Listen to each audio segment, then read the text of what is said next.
సైంటిఫిక్గా ఈరోజు మీకు చెప్పబోతున్నాను అనమాట. 100 గ్రాముల కీరా దోసకాయ తీసుకుంటే 96% నీరే ఉంటుందండి.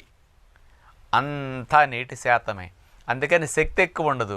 100 గ్రాముల కీరా దోసలో శక్తి 13 క్యాలరీల శక్తి.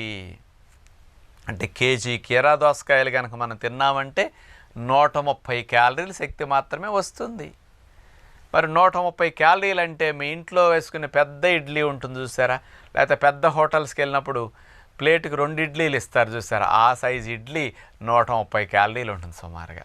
అంటే ఒక ఇడ్లీ ఒక తక్కిడిలో వేసేస్తే ఒక పక్కని ఇంకో పక్కన కేజీ కీరా దోసకాయలు ఇస్తే సమానం అన్నమాట.